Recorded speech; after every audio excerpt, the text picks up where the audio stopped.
who have been in. Mate, I can do a recording of this one.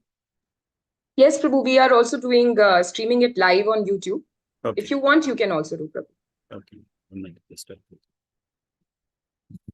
So this is how Srila Prabhupada was attracting so many of the Western people who had totally had a different culture and different habits. So by talking about Srila Prabhupada glorification, I would like to purify myself and also at the same time seek the blessings of all the assembled Vaishnavas and devotees here so that they can pray and bless me so I continue in this mission of Srila Prabhupada. First of all, we would like to understand what is the purpose of appearance of an Acharya. When we compare purpose of appearance of the Supreme Personality, Lord Krishna, he is telling, for 3 reasons I am always appearing: to protect the devotees, to establish the Dharma, and to kill the demonic-minded people. When they are appearing, all the Shastras have already told when they are going to appear, and there are so much of arrangements made before an avatara is established in this material world. We all know that Lord Krishna, Ramachandra Bhagavan, Chaitanya Mahaprabhu, everything was very much mentioned in the Shastras. Whereas when an Acharya is appearing, nobody can say that this particular person has born for this particular purpose and all. So that is the difference between an Acharya and a true devotee. That is a difference between the Supreme Personality's appearance and the Acharyas. When Prahlad Maharaj was entering into the womb of Kayadu, there were every efforts taken by Indradev to kill that person because he was considering Prahlad Maharaj also as a demonic-minded, because we all know that he is son of the greatest Hiranyakashipu, greatest demonic Hiranyakashipu. Then Narada Muni has to completely convince Indradev that the person who is going to enter into the womb of, who is staying in the womb of Kayadu is not an ordinary person. So, appearance of a greatest Acharya is sometimes very, very difficult to survive. Similarly, when Srila Prabhupada was born, it was like a normal birth only, normal delivery only, but nobody was done. But his maternal uncle, he is a great astrologer. He was telling that this person who is at the age of 70 is going to establish the Sanatana Dharma throughout the world. So that is an astrological prediction because he has come from a very good Vaishnava family. That's the greatness of Srila Prabhupada. When Vyasadeva was writing so much of scriptures and all, he was not at all satisfied. The reason being, Narada Muni was telling, you have given only all the solutions for how a person can materially enjoy. After realizing his mistake, then Vyasadeva started compiling Shrimad Bhagavatam and compiling the glories, compiling the pastimes of Sri Krishna Bhagavan, as well as the glories of his devotees. Then the people got the real enlightenment. Similarly, Srila Prabhupada, he could have led his life in a very comfortable zone, but he has taken so much of strain. Like, what is the purpose of this human body? That is the reason when his spiritual master, Bhakti Siddhanta Saraswati Thakura, was talking about how to spread this movement, Krishna consciousness movement throughout the world. He heard at the age of 25. But when he really started initiating the efforts to spread that movement, it was almost 70 years, a gap of almost 45 years. So he struggled so much before what we are today, before how this movement got spread and all. So when we talk about a Vaishnavas, Vaishnava means they are in the Suddha Sattva status, right? Maybe it's a God-conscious person or a demigod worshippers or whatever it is, they will have some sort of a purity in them. At least even when they want to go to the temple, they will take bath. Maybe sometimes they will be fasting or they will be doing some donations. And so many, the karmic Suddha karmas, they will be doing it. Whereas when Prabhupada went to the Western countries, he has transformed some of the worst rotten people in the society. We call our Vaishnavas, if somebody is second initiated or if somebody is more than 20 years and all, he automatically get a great respect amongst devotees. They come, they will try to get some information from them, how to progress in spiritual life. So many things they will be hearing from those guys, those devotees, senior devotees. Whereas here, amongst the hippies, the culture is, if a person do not take bath for 6 months, if a person wearing the same jeans cloth for more than 6 months, if a person is continuously in intoxication, doing all illicit sex and liquor and all, he is considered as greatest amongst the hippies. The senior most hippie is considered as how long he is not taking bath, how long he is wearing the same dress. So, Prabhupada has gone to such persons. That means there is no proper adjective in English word which I can find. He has picked up those people and he converted those rocks. Maybe you can say it is rock, hard-hearted, rocky people. He converted them into a jewel which was glowing, and so many other people started following such rocky-hearted people who in turn made the Krishna consciousness movement. Even Srila Prabhupada, in one of the lectures, in the Vyasa Puja lectures, he is telling that my spiritual master told me to spread the Krishna consciousness movement. That is when Srila Prabhupada was 25 years old. And he is telling in that in the forum, he says, it took nearly 70 years for me. In the sense, at the age of my 70th year only, I am able to cross over the ocean and come to this place. And I don't take any credit on my efforts.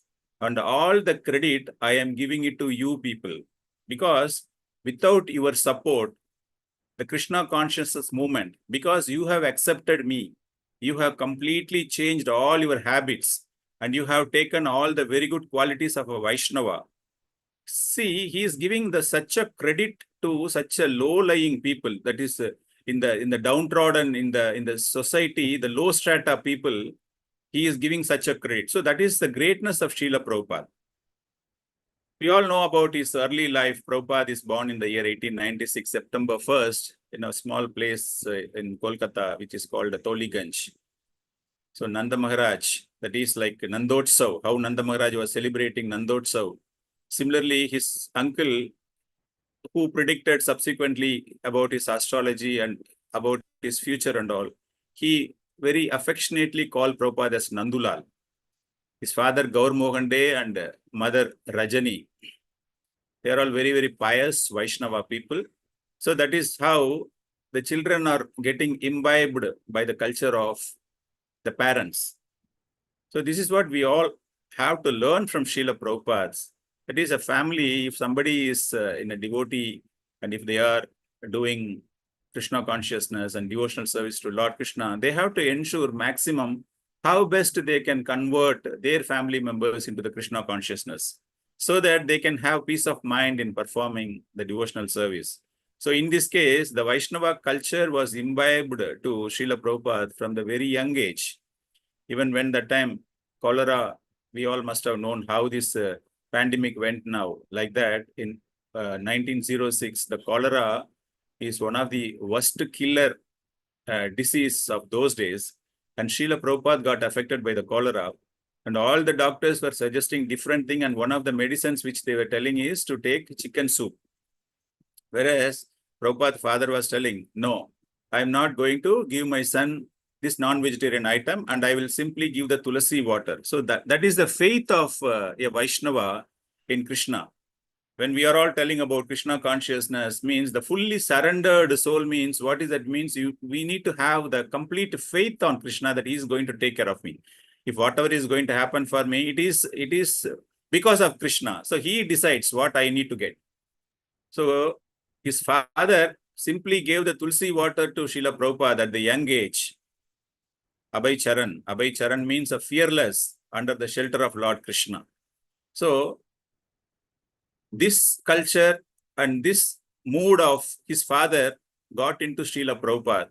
And if you know the history of Srila Prabhupada has met so many people, moved to so many places, and he never compromised when he is not with the Prasad, wherever he travels. Even when he was doing a business, he was under the chemical, the drug manufacturing, he was one of the agents for some product. So he needs to do a lot of travel. And whenever he travels, if there is no food also, he will go to any nearest temple and he will take some fruits or something like that. So he was never compromising on the need for a Vaishnava. So that is how he was setting an example to all other people. And when this movement was founded, he gave the principles of how this intoxication, how this meat eating has to be completely avoided. So at the age of 22, that is when the year he was 25 years, and in the year 1922, he met Bhakti Siddhanta Swami Maharaj. So that was also a big, it is only the Krishna's mercy he was able to meet his closest friend. His name is Narendran Mulik. They are all a group of students, like a friends. So Prabhupada was like a hero amongst his friends. Whatever Prabhupada says, whatever Prabhupada does, immediately so many people used to follow. So this Narendranath wanted to take Prabhupada to Bhakti Siddhanta Swami Saraswati Thakura, because he was there that time in Kolkata. But Prabhupada, since his young age, because his father being a Vaishnava, he used to invite so much of sannyasis, so much of God-conscious persons. They all used to visit, and they need to serve those sannyasis. And Prabhupada is able to identify who is a genuine, who is a false, bogus guru and all. So when his friend told Prabhupada initially, he was not having so much. He said, my dear, I have seen so many sadhus in my life. So many people used to come to my house and all. So I'm not very keen. But Narendranath was insisting. And finally, when he agreed, because his idea is, if Prabhupada meets his Maharaj, Bhakti Siddhanta Saraswati Thakura, then many of his friends also will follow. So he wanted to serve the Guru Maharaj by bringing so many disciples under his lotus feet. So that is the reason Narendranath was insisting Prabhupada to come. So Prabhupada came, he met Bhakti Siddhanta Saraswati Thakura. The first meeting itself is a glorious meeting between both of them. And subsequently, Prabhupada has not met his spiritual master like nowadays in modern days, in the modern spiritual masters and a lot of devotees. They get ample time, ample opportunity to participate in so many festivals, and they are meeting their spiritual masters. But in the case of Prabhupada, he hardly met. He takes more than 2 years, 3 years, 4 years, something like that. We can easily count how many times Prabhupada has met his spiritual master. So the first thing when he met, because Prabhupada had done his post-graduation in a very good English college, like his accent of English may be little like a funny for many of the Western people, but he had a very strong knowledge in English, grammar, Sanskrit and all. So Maharaj wanted to completely utilize, and he said that you need to spread this movement to the English-speaking Western world people. So that is the first instruction, and only big instruction given to a disciple by a spiritual master. Nowadays, if you see, many people who meet the spiritual master, they don't go and ask the spiritual master, what instruction you are going to give me, Maharaj? I wanted to obey your orders and I wanted to fulfill your orders. They go with a set of agenda. They go, Maharaj, I wanted to do this. Maharaj, I wanted to do this. I need your blessings.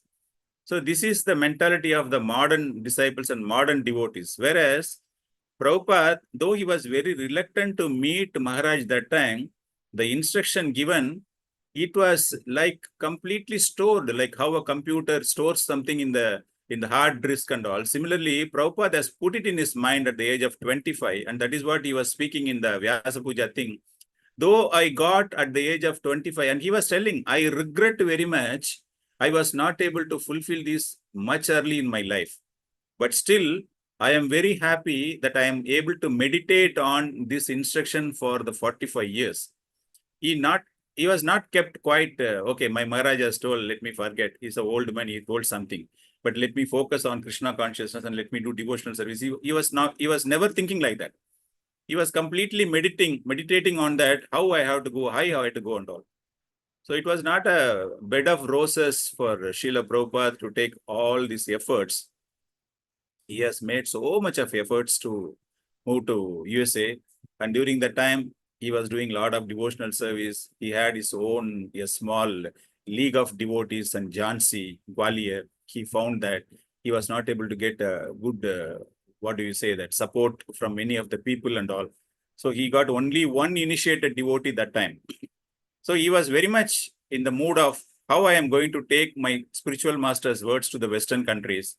So he happened to meet Sumati Morarji, who is, maybe some of you may be knowing, there was one prime minister called Morarji Desai. So it is a sister, and she had a shipping company by name called Scindia Shipping. It is a cargo, like a cargo ship movement from India to USA and many other countries. So he was begging her, and she was also very compassionate on Srila Prabhupada, and he says, "You are like my father, you are very old. I don't think you will be able to manage in this cargo ship. It is not, and also I cannot afford for a flight charge and all."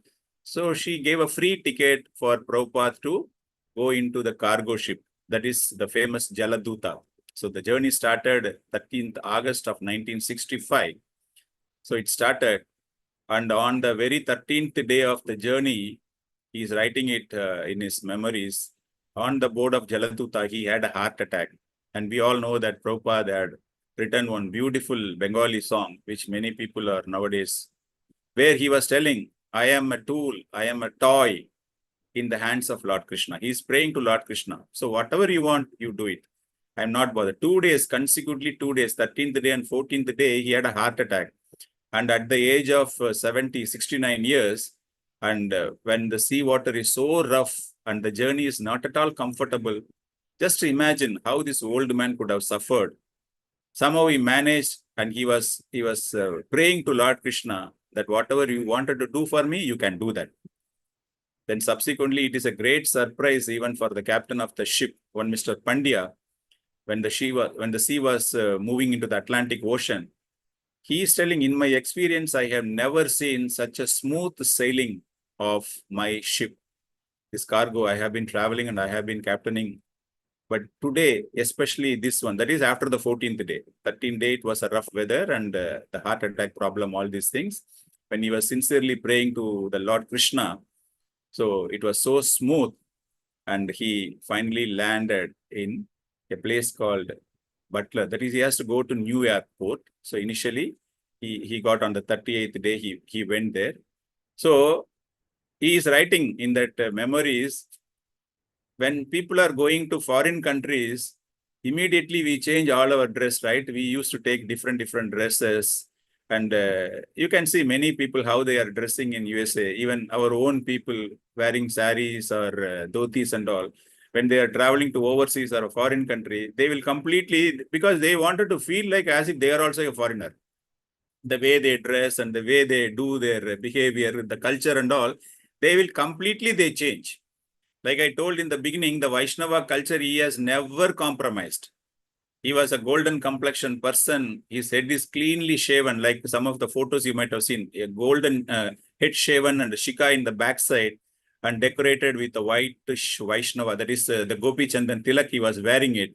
And he was wearing a normal rubber chappal.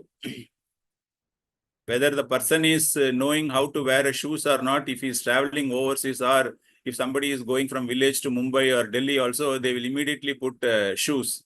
So that is how we are upgrading our culture. Whereas this, our Srila Prabhupada, he was as it is. He is writing, right? In the Bhagavad Gita, he says Bhagavad Gita as it is. He was behaving as it is. He has not at all made any compromise. Whereas other sadhus who earlier visited to Western countries and all, they used to have so many other dresses, designs, all those things, they will be doing it. But he just went like a Vaishnava, uncompromised appearance. So that is the greatness of our Srila Prabhupada.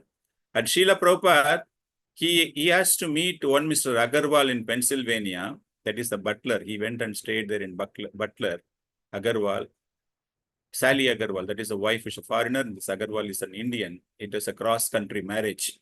Of course, he's a very God-conscious person. He respects the sadhus and all. So Prabhupada doesn't know anything. He don't know whether to go on the left side or right side. He was just about to go, and some representative came from Agarwal's office. And this particular Scindia shipping, they used to have lot of rich people travel, or all business people travel, something like that. Those who are connected with their business, they may be going with cargo and all. So this is unusual, a passenger like this. So the agent, he was very much surprised by seeing. So the initial mood of Prabhupada was, though he wanted to completely serve his Guru Maharaj, and he was always thinking it is Krishna's mercy. It is nothing I am going to achieve there. So he was planning, because the ticket was given a return ticket by Sumati Mataji. So he thought, okay, let me reconfirm my ticket for my return journey. So he went to the agent and he told, just block my ticket for after 2 months, I may be returning to India. So he wanted to keep all the options open. And that agent is telling, he is writing in that memories, he is writing that I have never seen a person who is so effulgent. And when I saw this gentleman, he calls Prabhupada as a pleasant gentleman, because he might have seen a lot of business community people who will be arguing, who will be dominating, who will be negotiating and all. Prabhupada was so humble that he calls Prabhupada as a pleasant gentleman, and he developed a great respect for Prabhupada, and he was assuring, definitely I'll arrange. Don't worry about that. So that is how the Prabhupada's entry into USA, it is not so easy that he has to go, immediately stay in a place and immediately start constructing temple, immediately devotees will be available. Nowadays, modern days, when spiritual masters are visiting some place, it is like a 5-star treatment for them, because already everything is established for them. They simply go, and devotees are coming and asking, Maharaj, what do you like to eat? And it is like a sumptuous prasadam is made, organized from different devotees' house. And some of the, very sorry to say, some of them are even demanding, I will travel only in first class, and I will have 2 supporting devotees with me. They should also travel in business class, and I need to have a massage every day, and I will stay only in 5-star hotels. That is a demand nowadays the modern sannyasis are putting it. Whereas Prabhupada, when he went, he was having completely focusing on Krishna, how I am going to give the name of Krishna to all other people. I don't know what type of people. When he saw that Manhattan building and all, so much of tall buildings, when he saw, he says it is completely a materialistic world. And I don't know whether I will be able to find anybody who is about to take the devotional service, about to talk about spirituality, about to know about Shri Krishna. That is the difficulties Prabhupada faced. And he was telling, when in the morning walk, he used to have a morning walk. When things were established and all, he used to go for morning walk. And morning walk is like the golden words of Srila Prabhupada. He used to give so much of philosophy to all the devotees. Devotees means they are all newcomers. They still have that feeling of drug addiction, wanted to smoke at least 1 cigarette a day, like that. Still they are under the transformation stage. So those devotees used to go for a morning walk with Prabhupada, and Prabhupada is in one of the morning walks, he's telling about, that is in the February 1974 morning walk. He says, when I went, I was having only 40 Indian rupees and a trunk of books of Shrimad Bhagavatam. He doesn't know. And he says this 40 rupees could not be spent there in the years, because in no seconds this money will be completely, we may be spending that money. But still Prabhupada was holding only that. And when Pandya, that is the captain of the ship, when he was showing about this Bhagavatam and all, he requested, why don't you purchase Bhagavatam from me? So he said, what is the price, Swamiji? He said, it is $16. Then Pandya gave $20 to Prabhupada. So in addition to that 40 rupees, he took that additional $20. And this is what the other asset is Krishna in his mind all the time. That Krishna is going to do wonders for Srila Prabhupada subsequently, which many of us might be knowing it, how this movement has got spread, how Prabhupada was able to convince so many people. So when Prabhupada went to Gopal Agarwal's house in Butler, Pennsylvania, there also it was not like that. Though that Sally Agarwal, wife of Gopal Agarwal, is very nice lady, it is the culture of those days. She used to drink in the evenings. She used to smoke cigarettes in front of Prabhupada, and then seeing his age and all, she started giving respect. But still, that 4 pillars of our Sanatan society, which Prabhupada was advocating, he was openly seeing there. Like she used to drink, she used to smoke, And the first job given to Prabhupada is to take care of that little girl, that is the daughter of Sally Agarwal. I think her name is Kamla or something. So you might have seen some photos where Prabhupada is playing with a small girl. So that girl is the Sally Agarwal and Gopal Agarwal's daughter. And Prabhupada was spending time with those people only. But subsequently, Sally Agarwal became not a great devotee, gave a great respect and gave a great support to Srila Prabhupada. But still, Prabhupada realized it is not going to be a bed of roses for me, and this is not the place for me. And he started moving to different places. And then he moved into the famous 26 Second Avenue, where this place is a very small room, and Prabhupada is having a small kitchen and a small hall and all.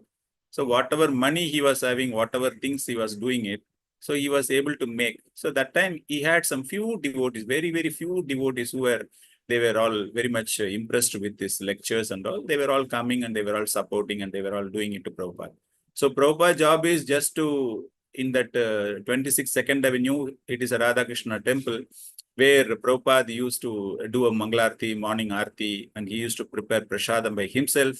And he has to, whatever devotees are, not devotees, or whatever hippies, the hippies are with a drug addiction and they were in intoxicated mood, they used to come and they don't have a proper gesture or a proper posture to sit in front of the deities and all. They will be simply putting their legs up and down. Somebody will be lying down in the floor. And this is how, in the initial days, Prabhupada has to accept all those devotees. He was never at all showing his hardness, like maybe if in any other sampradaya or in any other sadhus and all, they wanted to have a strict discipline of how we need to move with him and all. But Prabhupada was very cool. See, that is what these hippies, some of the hippies after subsequently, when they were interviewed, they were telling, yes, we are all drug addicted people. The reason why they went to drug addiction is that time Vietnam War was happening and USA wanted to have some soldiers to attack Vietnam. So they were recruiting left, right people, they were recruiting to join in the army. So when they join in the army and it is a Vietnam War, nobody knows whether their life is certain, whether they can come back after the war. Maybe they might have lost any of their arms or legs, amputation stage, or they might have been killed in the Vietnam War or something like that. So only exception which was given is those who are mentally not stable, they will not be recruited in the army. So this was taken granted, like in the sense, these people misinterpreted this condition and they all went for drug addiction. So when they are in the drug addiction, automatically what happens is mentally they are not stable and army was not recruiting. So parents were also not in a position to know what to tell these boys, what to give them advice and all. So that is how the hippie culture, who were completely into intoxication, who were not at all following the 4 pillars of dharma, intoxication, illicit sex, they don't know. If Prabhupada in the initial days when he was telling illicit sex, drug addiction means, they were not able to understand what Prabhupada is telling. What do you mean by illicit sex? We have been enjoying this for so many years. Nobody has protested. I can go to any number of girls. I can take any number of cigarettes. I can have any number of times drug addictions, all these things, meat eating. Only thing what they have not done is gambling. They have not done because their mind was not stable to do that gambling. Otherwise, they were doing everything. So Prabhupada has to meet such a people and he was doing that Aarti and all. All these people, when they come to the temple, they will be simply looking at when the tatka sound means, you know, right? When they are doing that sabji and all, they used to put the oil, mustard and all. In the oil, when they put the mustard, it gives some sound, right? The tatka sound. So they will be eagerly waiting for when that sound comes. Their focus is, now the sound has come, Prabhupada has completed his cooking, so he is going to feed us. So Prabhupada will make that, he will offer to the Lord, and they were given the prasadam. So these people were eating prasadam, and after eating also, nobody is having the courtesy to go and wash the plates. Because they are all drug addicted, with addiction only they will come. Because they are very hungry, they used to take whatever prasadam they give, and it is Krishna prasadam, and that is too offered by one of the greatest devotees of Lord Krishna is offering, right? So you just imagine what would be the potency of the prasad these people have eaten? They were in the rotten, like in the 14 planetary systems. When you say it is in the Patala Lok, they were all pulled out from that state of their life. Prabhupada's prasadam has pulled them out from that level. So they simply used to throw the plate. So Prabhupada has to take all the plate. He used to wash all the plates and he used to keep things ready for the next serving. Just imagine a spiritual master of the greatest caliber who has served the devotees. What is the meaning of serving a devotee? This one is the serving of the devotees. When a new devotee is coming to a temple and you go and tell them, Prabhuji, can you go and wash the toilet and all? They will be very reluctant. They say, Prabhuji, I am very much interested in managing accounts, managing computers. I can do whatever you want. That support service I can do. They feel that doing a washing of clothes and washing of bathroom or something like is a menial job. Whereas Prabhupada, a drug addict, sometimes they used to vomit in the plate itself. Prabhupada used to carry everything and he used to wash and he used to take that. So the prasadam has started slowly transforming their mind. That addiction is slowly reduced.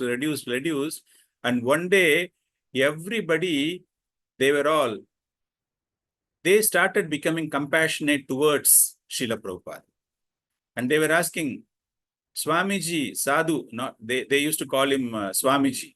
Swamiji, you have been doing so much of service for us.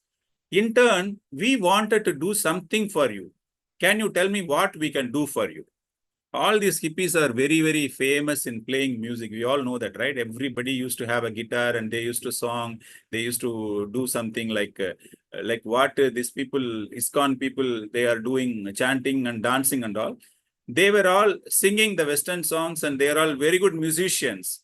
So Prabhupada said, I don't want anything. Only thing is, I wanted to do this Hare Krishna mantra outside this place. I wanted to do it so that everybody can see that.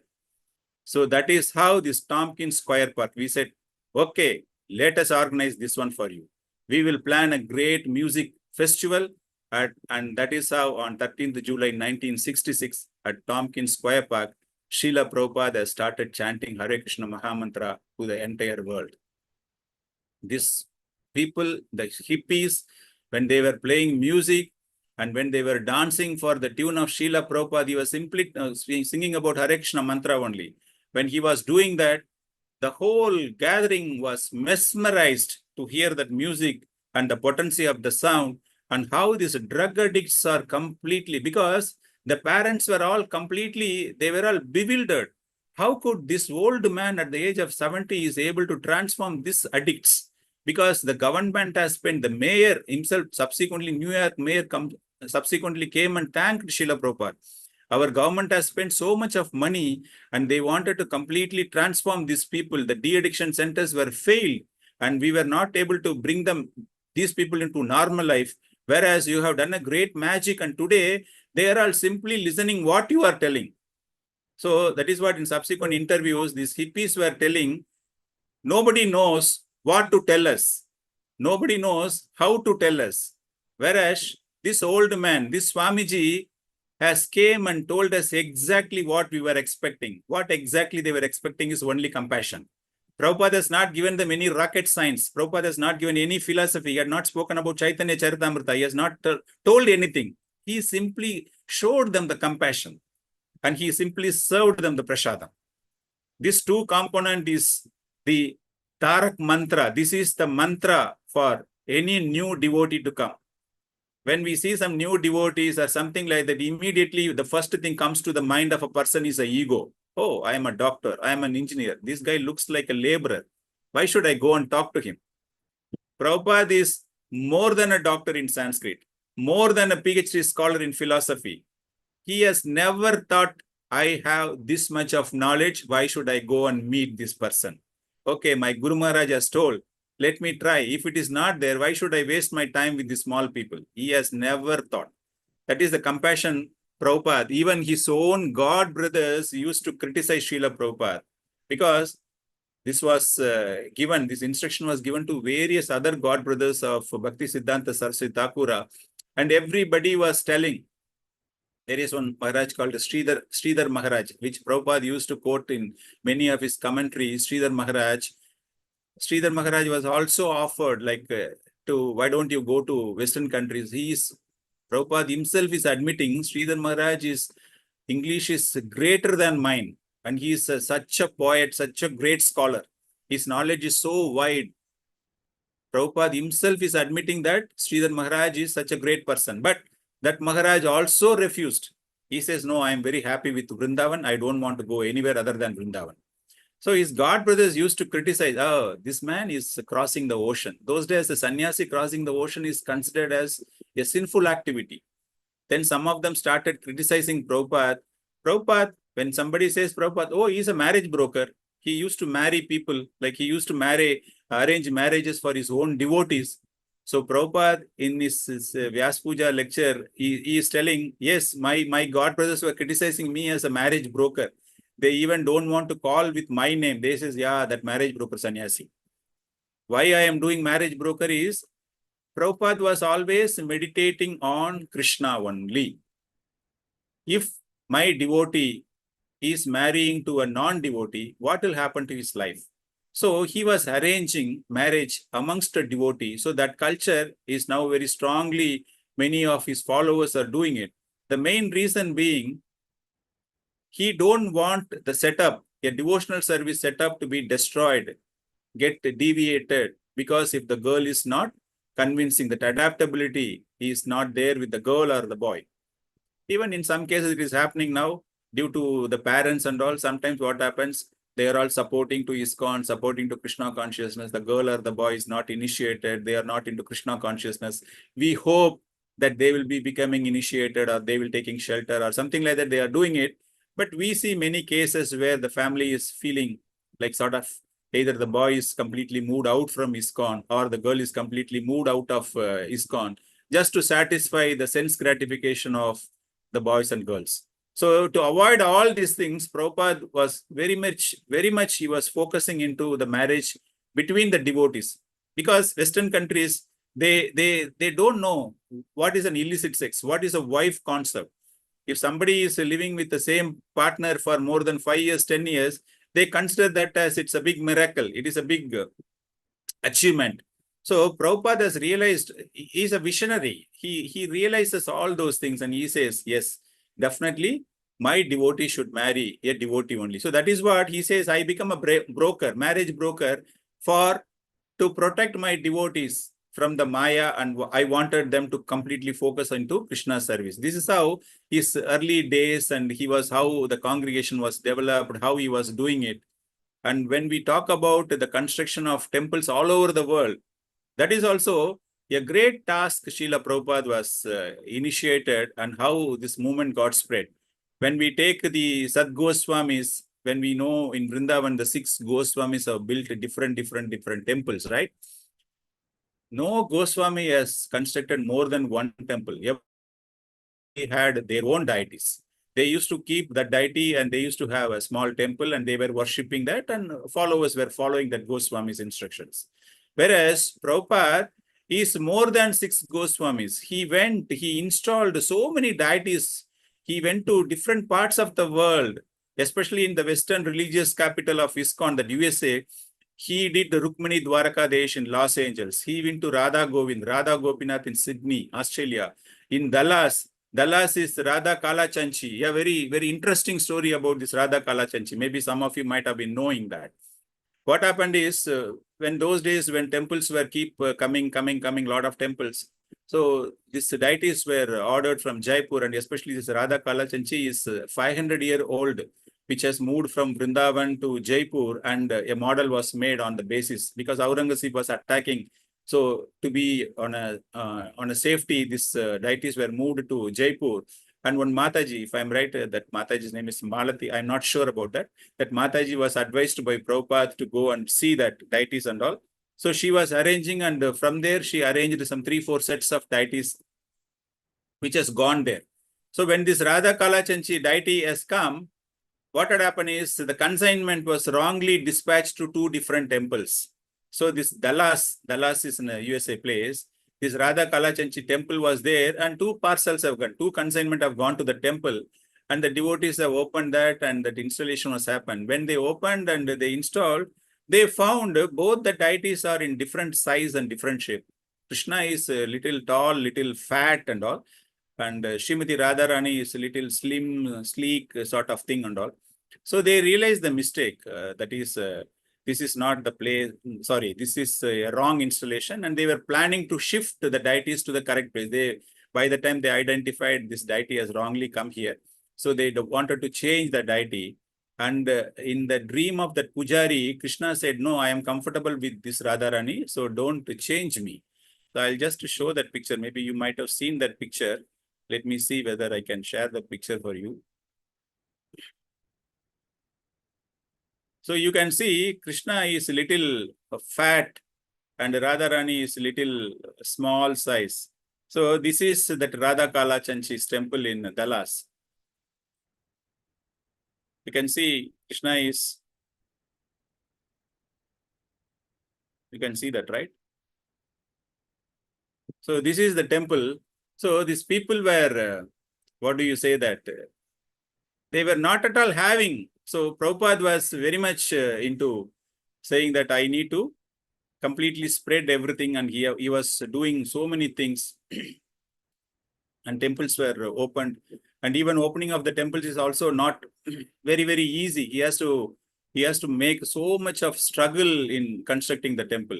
And another funny thing has happened when this Radha Gopinath temple in Sydney was happening. So Sydney was so many devotees were there, and they were all doing bhajans, kirtans and all. It was mentioned as ISKCON temple. So one Indian man went inside and he saw there is no deities inside. It was completely photos they have kept, and they were all praying to the photo. They were wearing garland and they were doing all those things. So this man was very much concerned and he says, oh, you guys don't have any deities.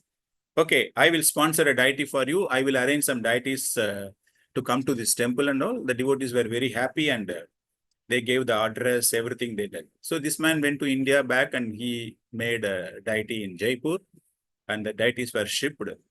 The consignment has reached to Australia, Sydney. So when this shipment agent was coming and wanted to deliver, that time that particular house was occupied by a different persons. The same persons who were there earlier, the devotees, they have shifted the location. They have not given any address where they are moving out, nothing they have told. So the neighbor said, yeah, we know that some devotees were there. They were all doing some prayers and all, but we don't know where they have moved, but they have shifted and no longer they are here. So agent have no other options, like he sent back the consignment back to India. So the same man got back and he was very angry. He was very much annoyed. What nonsense. Who is their spiritual master? I don't know. This man has told so many things and now the deity has come back. So he was so angry, and that time he saw one big advertisement, Cross Maidan, Assembly of ISKCON Devotees, April 21, 1971. So this is the famous Cross Maidan where when Srila Prabhupada wanted to construct the Juhu temple, he bought the property from Nair. So that is also a big story. I'll just share that also. So he was making some Pandal program, Cross Maidan Pandal program, and even Radhanath Swami Maharaj visited Prabhupada first time when he was traveling so many places. And suddenly when he was, he actually wanted to go to Haridwar. And when he saw this name Mathura in the train, he immediately got down. And when that was Krishna Jayanti, Janmashtami Jai. So he saw so much of crowd, so much of thing and all. And he's asking, what is it? So many, it looks like a very small station and so much of crowd here. What is that? So they said, today is a Krishna Janmashtami. He said, Krishna? Who is Krishna?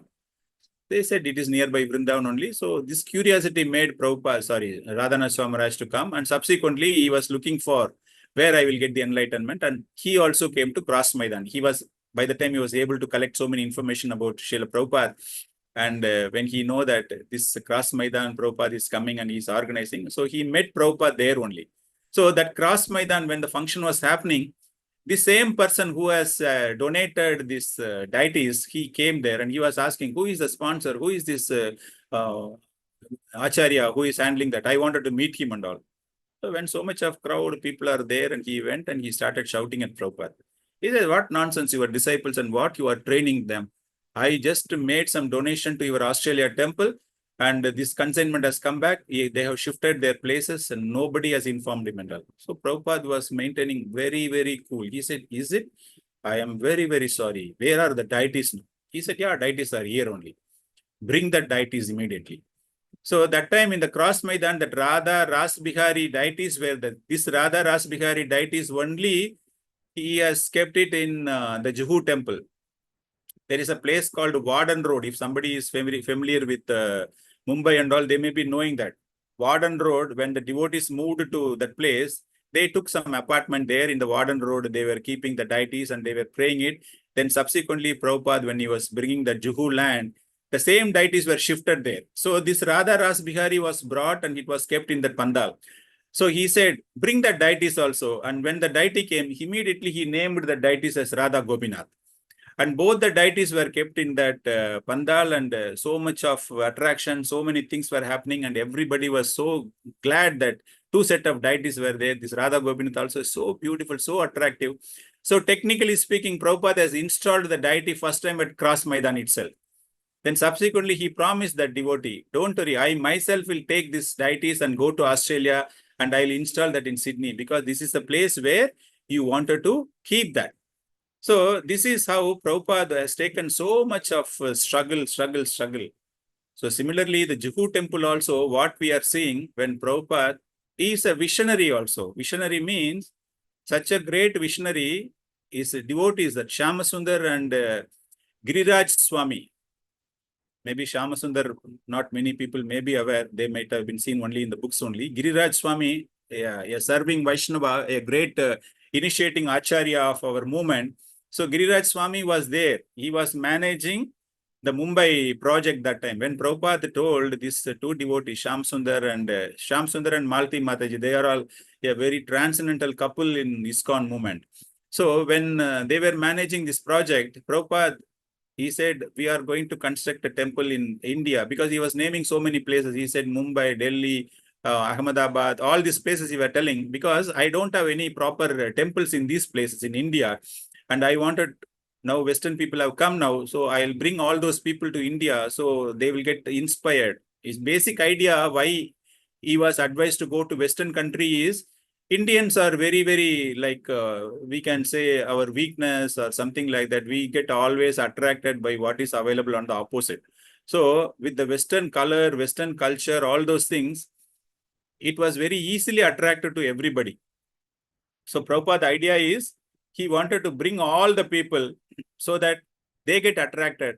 And he wanted to construct so many temples in this place. So he wanted to construct a place being a capital, like a material capital, or what do you say, a financial capital of India. He wanted to do a lot of things in India, and he identified Mumbai for that.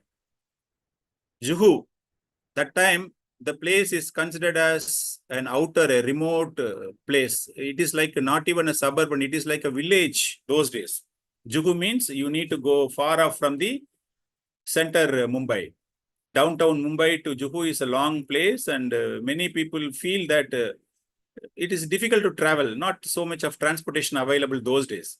So when Prabhupada has selected that place, a visionary has selected Juhu, this Giriraj Swami and Shyamasundar and many other devotees were there. They were all very reluctant. They say, Prabhupada, the place what you have selected is not a good place. He says, no, this place is going to be, especially for our ISKCON, this temple is going to bring a lot of world attention. So we need to, we need to we have to construct a temple there. So they were able to find out a place, and this place, from day one, this Nair, he had some issues with a lot of tenants in his area. It is a very big place owned by Nair, and he wanted to sell that place.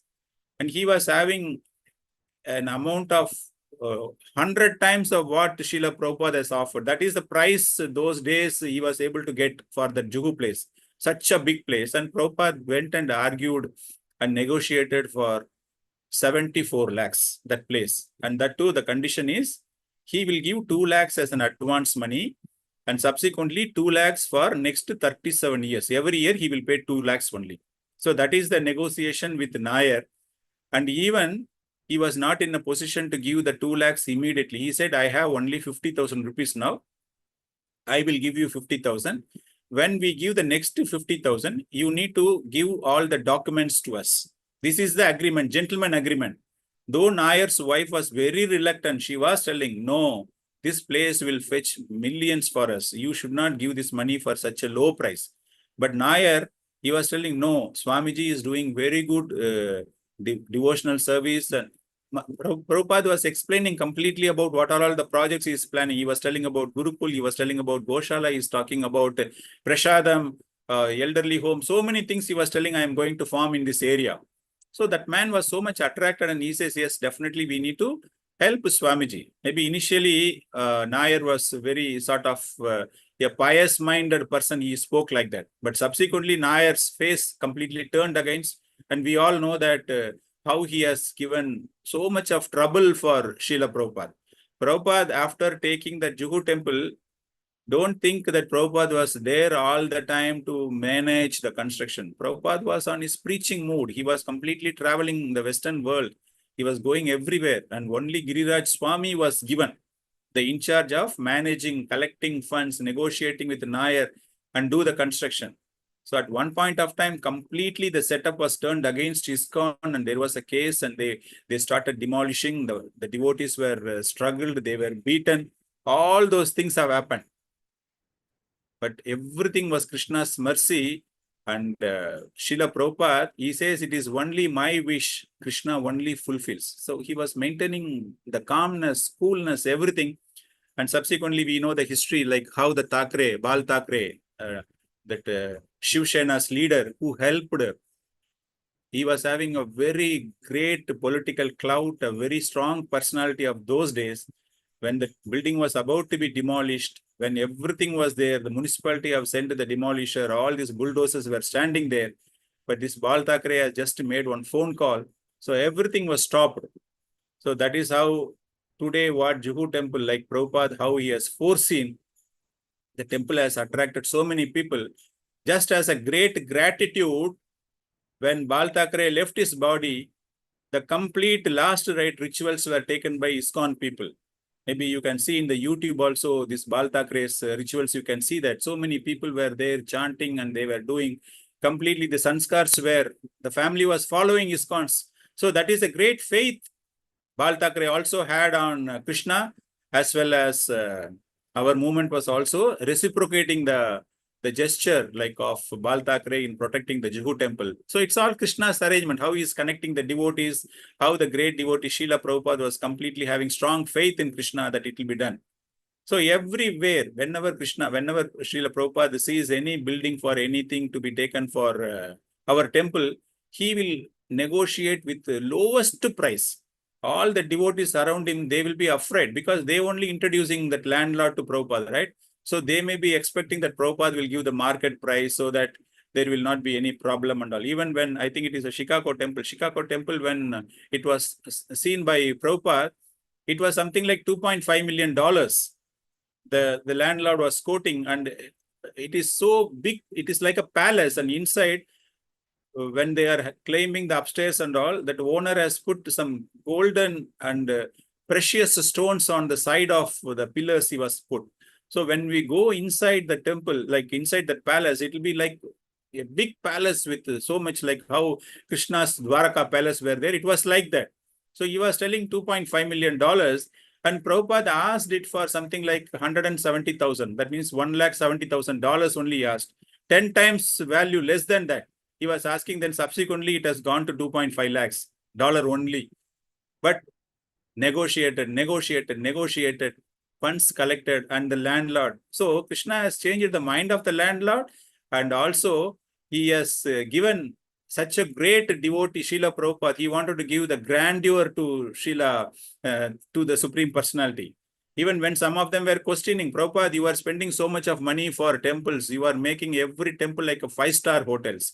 Instead, we can use this money for donating any other social activities. We can do some feeding of food, and we can help poor, so many things and all. So he was commenting, if I construct a normal hut-like temple, who will come inside? If it is a big palace, then people will get eagerness. Oh, this looks like a palace. Let us go inside and see who are all there inside. So that is how he will be coming. So this is how Prabhupada has struggled so much for constructing the temple. So every steps, every movement, every initiative taken by Prabhupada is not bed of roses. Nothing has come easily for him. Even the deity worship, Prabhupada has started opening the temples. Prabhupada has started initiating the devotees. And now we need somebody to do the deity worship in temples, right? Deity worship is also not easy for Prabhupada. Prabhupada, that empowering authority with Prabhupada, nobody is having that skill set, nobody is having that vision, how to empower the people. Mataji, 10:30, is it okay? I don't know. I have been, how much time I can? Prabhu, yes, Prabhu, you can do it for 5-10 minutes. Okay. Yeah, please, Prabhu. So this, the deity worship is also in the initial days when people were doing the devotion, they were all telling, if you keep a tulsi plant and you do that thing, by how the tulsi plant is growing very fast, then you can gauge your level of devotion. If your level of devotion is so great, the tulsi plant will grow faster. This is what the devotees have learned from many people. And immediately in one temple, the Tulsi Prabhu shares this his memories. He says, we kept that tree. One Indian came and he saw the temple. Oh, this tree is missing, and he gave a tree, and they kept the tree, and they were all chanting every day morning. They will go to the Mangalarti, they will do the chanting there and all. They will pouring water and all. They saw within 1 month it has become so tall, so height and all. So devotees were so happy. Aha, we are doing a wonderful seva, and this tulsi plant has come. And after a month or so, another Indian devotee has come, and he saw that, oh, devotees are doing this plant. They kept this plant and they are doing that. And he went and asked one devotee, what is that in your sampradaya? Do you have to do like that? What is this? Do you know what tree this tree is? They said, no, this is tulsi tree. No, said, who said this is tulsi? This is actually a bamboo tree.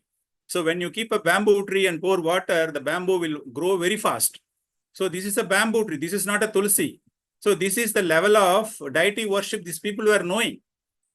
Even they don't know how to do the, what do you say, that Mangalarti pujas, Arti pujas and all.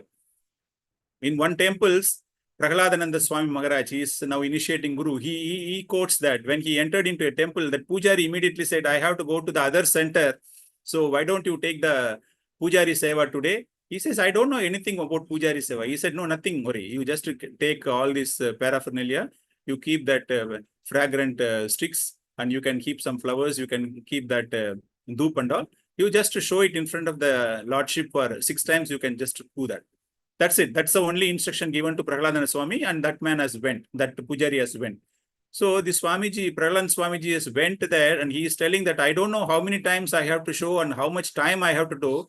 And the first Mangalarti he did for almost 3 to 4 hours. He was doing the Arti. All the 5-6 items he was showing for continuously. He's showing. He don't know when to stop, where to stop and all. Then he himself was contemplating, if I do like this, I need 24 hours for doing 5 to 6 artis every day. So something must be wrong. Then they are asking, then they learn. So this is how Prabhupada was given the empowerment to those people. Even the deity installation is not like in the modern days when you say it is a 5-day festival deity installation. They celebrate so many things and they bring in so much of pandits, everybody they will bring it. But during Prabhupada's time, they simply keep, deities will be kept, everybody will be given a dhoop stick, and Hare Krishna mantra will be chanted, and all has to show. So when he was installing the Jagannath temple, Jagannath Vigraha, so one person has come, Swamiji, I also wanted to share this dhoop. How much time I have to show before the Lord? Prabhupada said, until your hands get pained, you can keep on showing. So this is how he was teaching the people, empowering. So when this Jagannath deities were kept, next day Prabhupada came and see the Jagannath was not there. Only Baladev and Subhadramai was there, and Jagannath deities were not there. He was asking, where is this deity?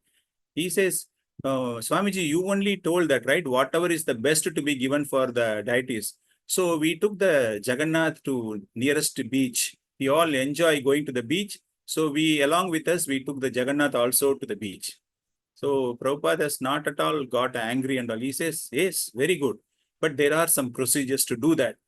And that is how this Jagannath Rath Yatra has started in the USA. And With that, I would like to end because it will keep going. How this Rath was made, who were all behind, and how the devotees were shown and all. So from this, we can understand Prabhupada had not a easy sailing from his ship until establishment of temple, until practicing the devotees, constructing. So everywhere he faced challenges. And every time he used to give the credit only to his spiritual master and to others. Even if you read the Bhagavad Gita in the preface, he says, whatever credit is there for me to spread this movement, I give it to my spiritual master. And whatever, even if one person turns into our movement, I'll consider this movement as a success. So this is the humbleness, and this is how the compassion was shown by Srila Prabhupada to the devotees, to the world. And what we have got today is we were all born with a spoon, with a silver spoon, because the bhakti was given in such a way to the modern day devotees that we don't have to struggle. Only thing is we need to practice what Srila Prabhupada has shown. So it is really great that I got an opportunity to share and get inspired from what Srila Prabhupada had given to this Western world, and who got this taste of Krishna consciousness to our India. So thank